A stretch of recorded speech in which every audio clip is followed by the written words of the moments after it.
Olá, simpáticos, tudo bem com vocês? Bem-vindos de volta à minha biblioteca e o assunto vai ser superfícies equipotenciais.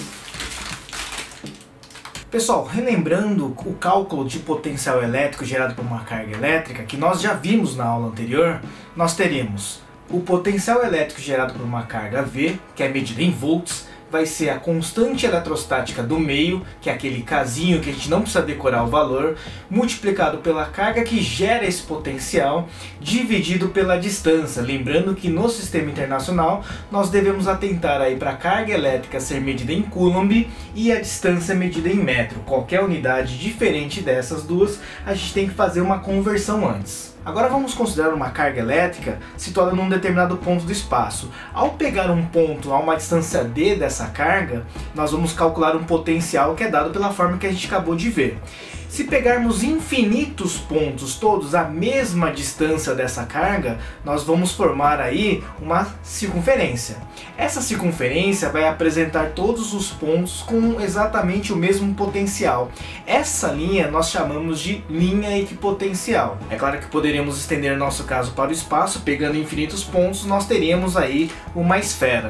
E essa esfera aí seria a nossa superfície equipotencial. Essa superfície pode apresentar diferentes formatos, mas o mais importante é sacar que qualquer ponto sobre essa superfície ou essa linha vai apresentar exatamente o mesmo valor de potencial elétrico. Voltando para o caso da carga elétrica situada no espaço, para a gente pegar um valor de potencial diferente, nós devemos alterar então a distância desse ponto até a carga elétrica. Assim nós teríamos um potencial diferente. De forma análoga, nós também podemos criar uma outra linha equipotencial, todos com o mesmo valor desse novo potencial. Agora nós temos um conceito que vai ser extremamente importante guardar, principalmente quando chegarmos em eletrodinâmica, que é a diferença de potencial, ou de forma abreviada DDP.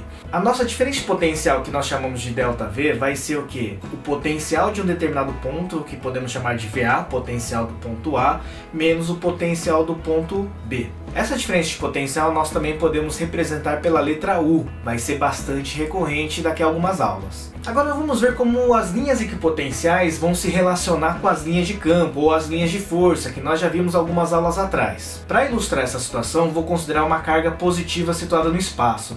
Nós devemos lembrar que as linhas de campo geradas por uma carga positiva têm um sentido apontando para fora delas.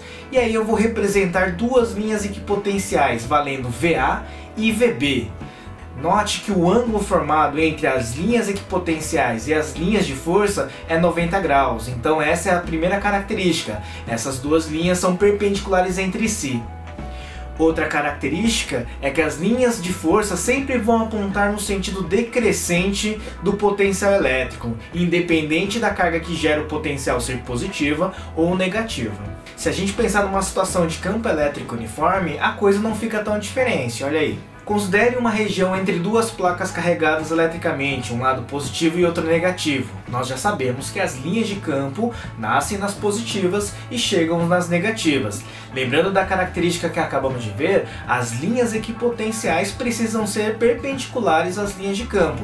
Por isso que nós vamos representar aí a linha equipotencial VA na vertical e a linha equipotencial VB também na vertical, em um ponto diferente.